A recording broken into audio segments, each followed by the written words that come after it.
Magandang buhay mga kapanalig! Happy Thursday morning!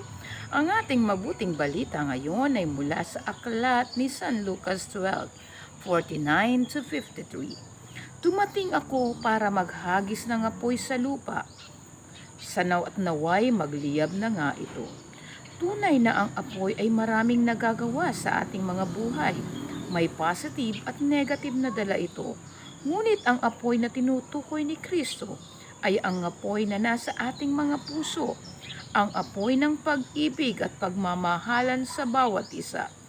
Naway, patuloy natin itong palablabin at ikalat upang lalo itong magningas sa damdamin ng bawat isa.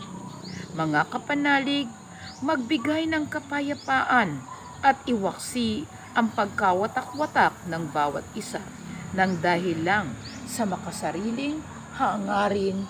Amen.